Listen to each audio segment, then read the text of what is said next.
Хөдөө аж ахуй, барилга үйлдвэрлэл, үйлчилгээний чиглэлээр түншлэлд суурилсан чанартай сургалт явуулж, хөдөлмөрийн зах зээлийн эрэлтэд нийцсэн чадамжтай ажилтан 1944 оноос эхлэн Ховд аймаг дахь Алтан гац одонтой хөгжил политехник коллежинд бэлтгэж ирсэн.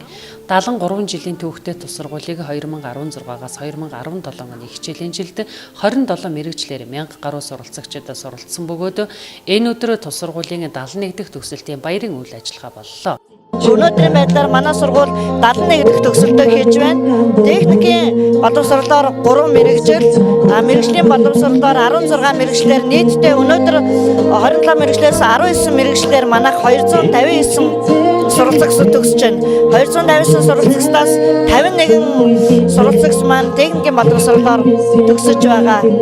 Өнөөдөр манай сургуулийг сонгон орж ирээд өөрийн хүссэн мэргэжлээ эзэмшиж нийгэмдээ улс орондоо баялаг бүтээгчд болж төрөн гарч байгаа нийт суралцагчдаа тэдгээрийн аав эцэг эхчүүдтэй мөн эдгээрийг энэ суралцах хугацаанд нь аавын оронд ээжийн оронд ээж байж аав ээжийн энтэй багш байсан нийт багш ажилчид хамт олондоо махны баярын мэндийг хүргээд хамгийн сайн сайхныг хүсье. Энэ хичээлийн жилд тус сургуулийг 19 мэргэжлэрээ 447 суралцагч төгсөж байгаагаас 2 дахь төгсөлтийн энхүү эрдмийн баяраа хийж мэргэжлийн үнэмлэх диплом ингэрийн тэмдэгээ гардан авлаа.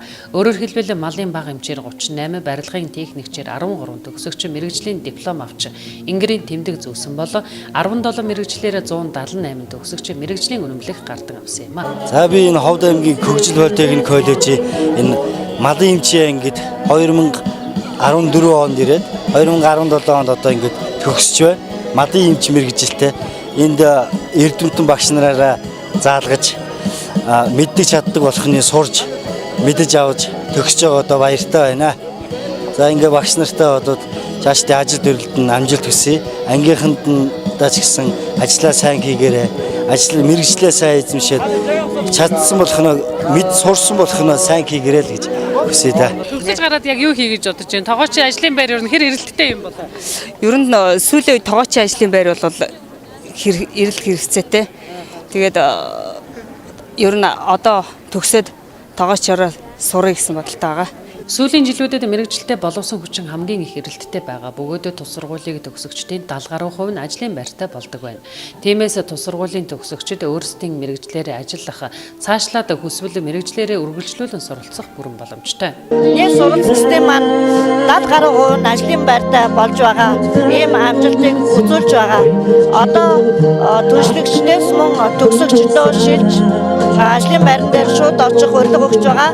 Өнөөдрийн төгсөлтийн баяр дээр хөдөлмөрийн хэлтсээс мэргэжлүүдээр ажил зуучлах үйлчилгээг үзүүлж байна.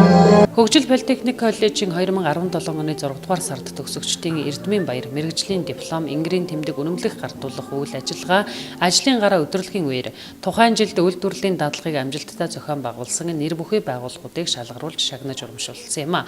Тухайлбал үйлдвэрлэлийн дадлагыг жил бүр амжилттай зохион байгуулдаг цэхийн булаг оёдлын цэх, леди гоо сайхны салон, барилгын Ланс компаниг тус шагнаж урамшуулсан юм. Мөн энэ үеэр ажлын байраар хангагдсан төгсөгчдийг бүртгэж ажлын байрны захиалга өгсөн аж ахуй нэгжийн танилцуулгын төгсөгчдийг ажлын байранд зуучилж мөн ажил хайгчаар бүртгэсэн юм а.